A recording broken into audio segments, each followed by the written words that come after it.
Чудо-робот будет проводить лекции студентам медицинского института СВФУ имени Максима Амосова. Так, сегодня состоялась презентация нового робота «Экспресс-пак» от фирмы InTouch Health. Об инновационной технологии более подробно расскажет Александр Колмогоров.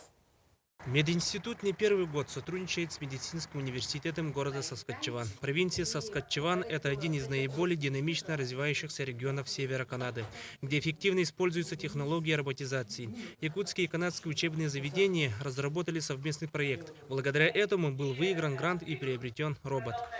Сейчас мы надеемся, что благодаря этому роботу мы можем уже использовать в нашем учебном процессе лекции ученых как раз Саскачеван, поскольку наши студенты активно сейчас изучают английский язык. На первый взгляд робот похож на переносной ЖК-телевизор, но потом становится ясно, что это не телевизор, а настоящий медицинский робот.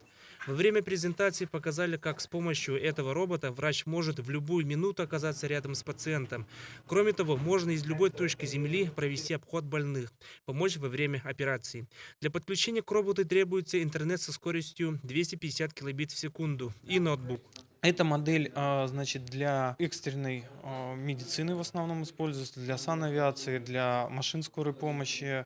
Ну, также вот его возможно использовать в плане как для обучения, когда лектор непосредственно вот рядом с этим роботом, он там показывает что-то, рассказывает. То есть, ну, как бы каждый из устройств это функционал выполняет, но это наиболее дешевый для этого вариант. Робот имеет 3 модели. С помощью одного из них врач может провести ультразвуковое исследование организма человека.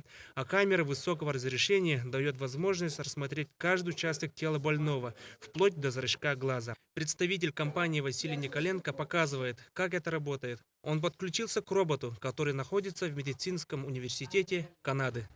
Это манекен, то есть вот мы подъехали к манекену, вот мы можем посмотреть, допустим, на прикроватный монитор, да, мы можем, то есть все элементарно, управляется мышкой, то есть кликаем, там растягиваем или еще что-то, и все происходит. То есть качество камеры, вот можете посмотреть, мы стоим в ногах, ну, вот, пожалуйста. В Якутске таких роботов насчитывается всего 3. Первыми их приобрели и широко используют специалисты Республиканской больницы номер 2. Они уже провели сложную операцию на суставе. При этом пациент находился в селе Майя, Мегины Кангаласского улуса. Врачам через робот помогал хирург из Республиканской больницы города Якутска. В России в нескольких клиниках уже не первый год используют такую технологию.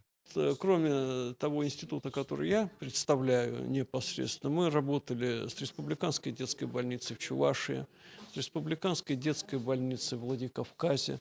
Вот система очень сейчас нашла широкое применение в Республике Татарстан.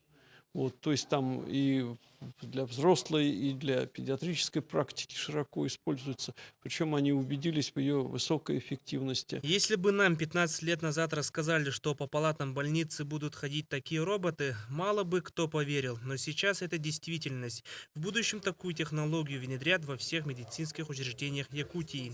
Александр Колмогоров, Семен Афанасьев, НВК Саха, Якутск.